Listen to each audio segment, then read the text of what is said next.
ជំរាបសួរលោកគ្រូជំរាបសួរអ្នកនរគ្នាថ្ងៃនេះយើងមកធ្វើវីដេអូទាក់ទងជាមួយនឹង remote AWS និង EC2 ហើយជាដំបូងយើង search EC2 ដើម្បីចូលទៅបើកមើលវាហើយបន្តមកយើងចូល instance ហើយយើងទៅដាក់មើល location របស់វាយើងដាក់ location របស់វានៅ Ohio ទៅហើយដើម្បីឲ្យម៉ាស៊ីនរបស់យើងហ្នឹងវាដំណើរការអស់លុយតិចជាងយើងដាក់ location ផ្សេងហ្នឹងនេះឡើយនេះហើយបន្ទាប់ពីនោះមកយើងទៅបង្កើតវាហើយយើងកន្លែងនេះយើងដាក់ឈ្មោះរបស់យើងមកយើងចង់ដាក់ឈ្មោះពិតរបស់យើងអញ្ចឹងមកហើយនេះខ្ញុំដាក់ឈ្មោះសវណ្ណសិទ្ធិឆាASH remote ចឹងទៅហើយបន្ទាប់មកដល់កន្លែងយើង enter មកហើយដល់កន្លែង Chrome នេះយើងយកអាហ្នឹងមកដើម្បីឲ្យវាអស់លុយតិចចូលយូមទូមកហើយយើងរើសយកយូមទូតែមកហើយកន្លែង Chrome នេះយើងទៅដាក់យើងទៅ create key print នេះយើងចុចកន្លែងយើងទៅដាក់ឈ្មោះឲ្យ key print របស់វាយើងដាក់ឈ្មោះយើងហើយយើង underscore key ហើយ remote ទៅហើយយើងចុច create key print ហ្នឹងមក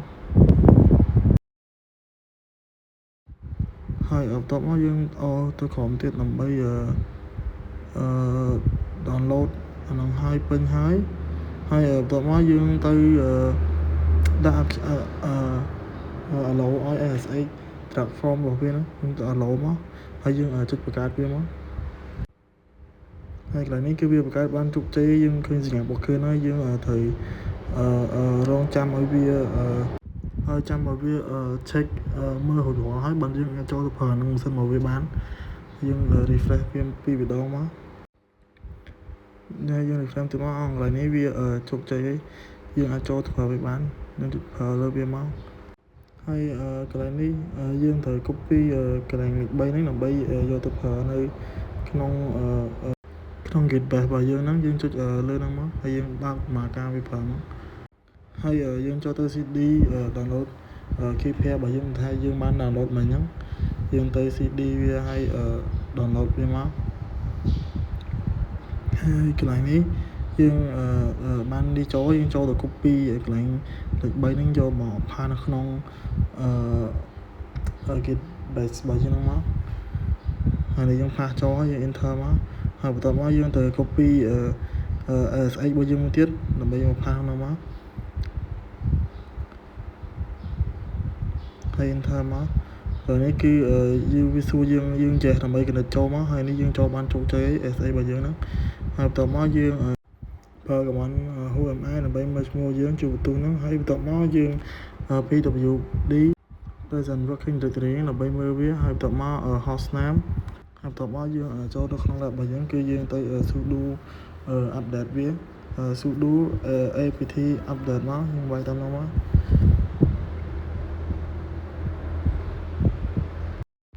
ហើយនេះយើងបានចូលមកដល់ lab របស់យើងហើយយើងទៅមកយើងប្រើ command apt list upgrade មក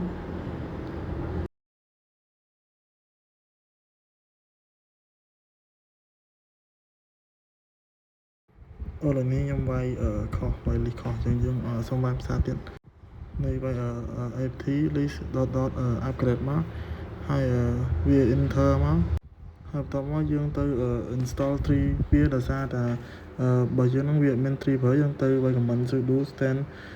install tree មកហើយបន្ទាប់មកយើង enter មកហើយលើនេះវាពង install tree ហើយយើងទៅ show tree វាតិចមកយើងវាយ tree មកនេះយើងឃើញ tree របស់យើងមានតែប៉ុណ្្នឹងទេហើយបន្ទាប់មកយើងទៅបង្កើត create directory របស់យើង mkdir.p001 ចឹងមកត្រឹមនេះលោកគ្រូឲ្យយើងបង្កើតដល់0010យើងបង្កើតតាមលោកគ្រូដល់0010ចឹងមកហើយបន្ទាប់មកយើង enter មកបន្ទាប់មកយើងទៅ check nano របស់វាយើងវាយ command nano មក text.txt មកហើយយើង enter មកវាចូលទៅក្នុងហ្នឹងហើយ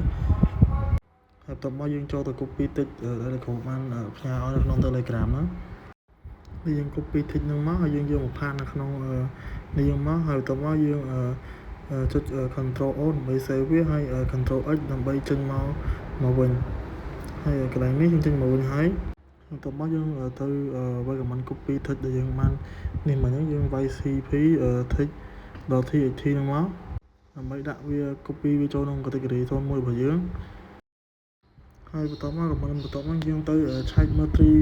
របស់យើងថាវាចេញរបៀបម៉េចដល់ពេលយើងវាយ command tree មកហើយ enter មកនេះយើងឃើញ tree របស់យើងដែលយើងបាន copy text grade tree ដាក់ចូលវាមួយមិញហ្នឹងឥឡូវវាចេញមកអញ្ចឹងហើយបន្ទាប់មកយើងទៅវាយ command តទៀតបន្ទាប់មកទៅ create tar archive file ហ្នឹងយើងវាយ command tar cvf su30 ហើយ dot tar 001ហើយបន្ទាប់មកយើង enter មកវាចាំមើលវាចេញរបៀបអញ្ចឹងបើនៅក្នុងក្រុមលោកគ្រូបានដាក់ឲ្យហ្នឹងគឺលោកគ្រូដាក់ sv ទេយើងកែពី sv មក su30 ក្រុមរបស់យើងវិញហើយបន្ទាប់មកយើងទៅ run command យើងទៅវាយ command extract tar archive របស់យើងបានវាយមុនហ្នឹងយើងវាយ command tar ដល់ sv មកយើងវាចេញមកអញ្ចឹងហើយបន្ទាប់មកយើងទៅវាយ command compress វាម្ដងទៀត tar.czvf su30 tar ហ្នឹងមកហើយ gc ហើយយើងដាក់វាទៅ su30 ហ្នឹងទៅហើយយើង enter មកនេះហើយវាចេញ su30 tar ហ្នឹងឲ្យយើងមើលហើយបន្ទាប់មកយើងទៅ extract tar gc ហ្នឹងវិញមកយើង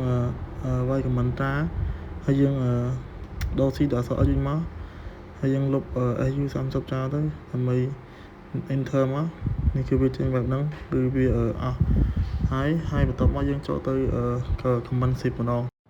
ហើយដើម្បីយើង zip file ហ្នឹងយើងវាយ zip ដក rv su30 ហ្នឹងមក su30 .zip ហើយនៅក្នុង directory ទី1របស់យើងហ្នឹង enter មកហើយបន្ទាប់មកយើងទៅ install zip ហ្នឹងសិនយើងអត់មាន zip ហ្នឹងដល់យើងទៅយើងវាយ command sudo apt install zip ហ្នឹងមកហើយយើងចាំវាទីវិញចុច y មកដើម្បីយកប្រើវាបានហើយបន្ទាប់មកយើងទៅ run command zip su30 នឹងសារទៀតនេះយើងrun វាហើយបន្ទាប់មកយើងទៅunzip su30 ហ្នឹងវិញហើយបន្ទាប់មកយើង enter មកហើយមកដល់កន្លែងនេះយើងចុចយក yes រហូតមកដល់អស់របស់វាមកយើងចុចអក្សរ y ចឹងរហូតទៅ y enter រហូតទៅដល់អស់មកហើយកន្លែងនេះវាអស់ហើយបន្ទាប់មកយើងទៅឆែកមើល tree របស់វានេះយើងឃើញហើយគឺវាយើងបង្កើតបាន3ហ្នឹង su30 tar ហ្នឹងហើយនឹងu30 tar gc ហ្នឹងហើយនឹង su30 zip ដែលយើងបានបង្កើតមិញហ្នឹងហើយបន្ទាប់មកយើងវាយ command whomi pwd ហើយ hostname ហើយ